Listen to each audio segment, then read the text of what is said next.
Hey, what is going on? Welcome back to the channel. In this video, we're going to be taking a look at Near Protocol's Near token. I do want to say that I'm not a financial advisor. You should do your own research before investing money into crypto. If you haven't seen the previous update, make sure to watch that before watching this one. It's going to be linked in the top right-hand corner of the screen. Now, let's jump straight into the TA.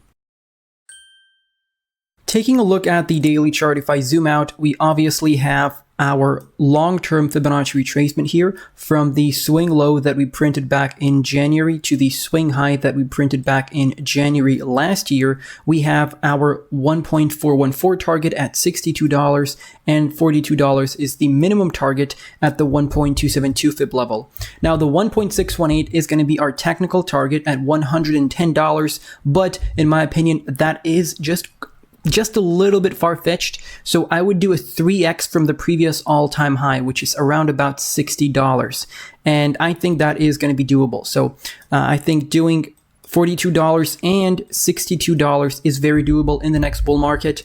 But if you're hoping for $110 and you're not taking profits at 60 or even at 80, well, if it doesn't get to 110, you're just going to be sitting in this pullback and you're going to get sent all the way back down into the next bear market. So imagine buying in right now, making 4,000% of profit at $80 and deciding that I'm going to wait a bit more until we get to $110. And imagine it doesn't get there and you pull back down along with the market. And you just lost on all of these potential gains here. So I don't want to do that. I don't want you guys to do that. So I'm definitely taking profits the next bull market, and hopefully you are as well. I'm not saying that you have to sell immediately. All I'm saying is that you have to set your targets well in advance just so you know what you're doing when the bull market arrives. Because if you're buying in the blind right now and you're selling in the blind up here, then you could just sell at a very bad spot right before the price starts pumping, or you could buy right before the price starts dropping. So you have to keep up with the markets, keep up with the project's news and the team updates, and then you're set. Zooming into the daily chart, we are we are breaking below this yellow support trend line, which is quite negative, of course. You don't want to be losing support. We've been holding it since March. We had a couple of retests. Now we opened a second candle below it. And as you can see, we're in between the yellow trend line and we are in between the red support block, or the top of the red support block. And this support block is set from $1.91 down to $1.54. And as you can see, we've held this as support before in April at the start of the month, and now we're coming back down for another retest. Now, this is not looking too bad as of right now. The last update that we did on Near was 11 days ago, and I told you guys that coming back down to this 1.90 cents area is going to be great if we retrace up here. And you could have taken some profits at around about $2.42. Remember, we talked about this 0.236 area in the previous update. Let me just zoom out so you can see the level here. So the 0.236 around about $2.41. And keep in mind, what I always tell you guys is to have your sell orders slightly below the resistance, because a lot of people are going to pile in on this exact level. Some of them get filled, some of them don't, and then the price reverses.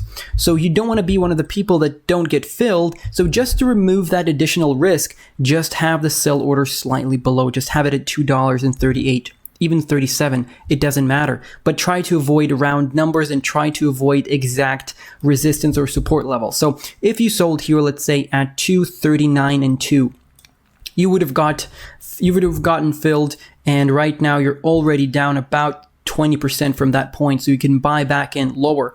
We're about to print a bearish cross on the daily chart, so the 20 EMA is crossing below the 55. Usually in a bear market, these crosses on the daily don't really mean that much. They just simply follow the price action, so this is a lagging indicator. But usually once we have a bearish cross, we typically see more movement to the downside. So for example, last time this was happening back in March. So we pulled back down. We had the bearish cross sometime March 7th, and then we ended up even lower on March 12th. 12 March 10th. So we could drop down even lower in the coming days, but really I wouldn't like losing this March low here. If we end up losing this March 9th low, potentially we could be retracing all the way down here to $1.54.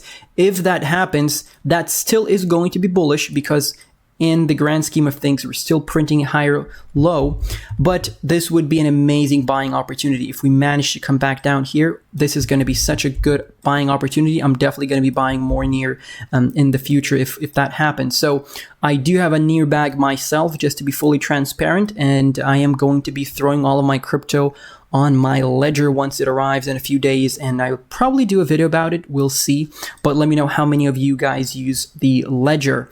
So that's what we have for the daily chart. We talked about some long-term targets. Now, speaking about 2023 and the next few quarters, we could be looking at around about $7 in September/August. So from where we are right now, that would be at around about 255% to the upside. We could run into that resistance. That's the golden ratio. We could run into that level once again. And as you all know, September, August is when I'm expecting another bull trap to take place, because that's usually where we print a lower high. So maybe that's where we end up here sometime in September/August, and we see a pullback from there towards the 0.382, maybe even the 0.236, and then we continue from there into the bull market. We'll see how it goes, but yeah. Ideally, I want to break above the August high before the end of the year. I want to break above the August high and I want to solidify. So hopefully we can end up above $7 by the end of the year. That would be very bullish. Of course, at that point, I wouldn't be buying any near. At that point, I don't think I would be buying any cryptos really. I would only be swing trading. Taking a look at the daily chart, let's see what's going on here. So as you can see, the price or the RSI is coming back down to this pink support trend line that we looked at in the previous update.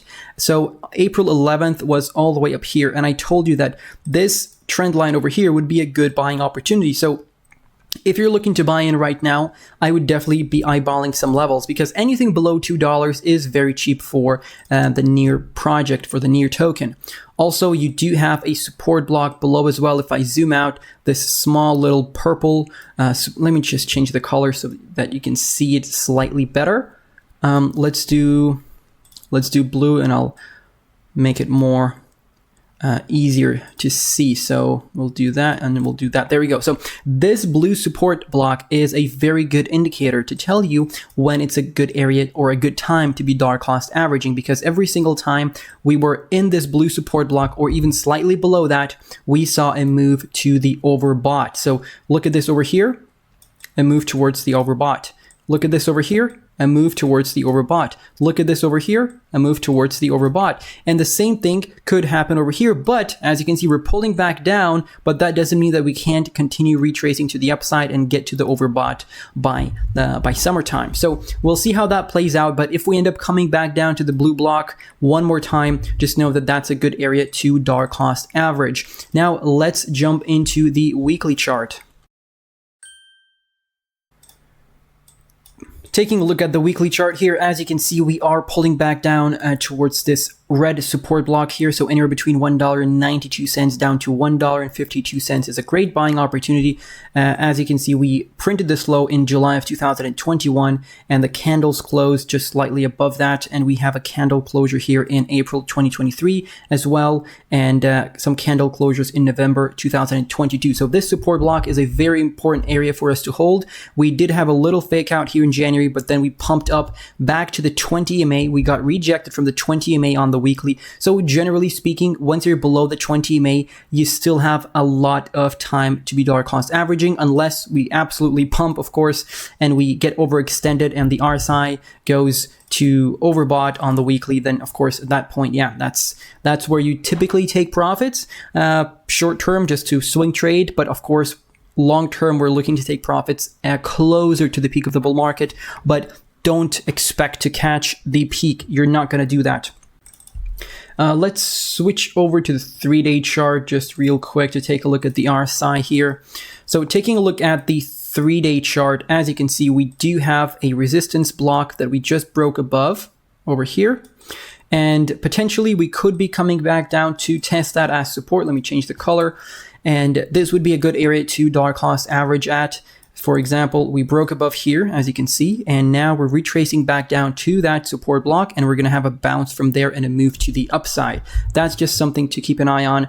As you can see, since September 2021, we have been retesting this area as resistance multiple times, and finally on the eighth time we broke above here in January 2023, and now hopefully we have a back test of support and a move to the upside.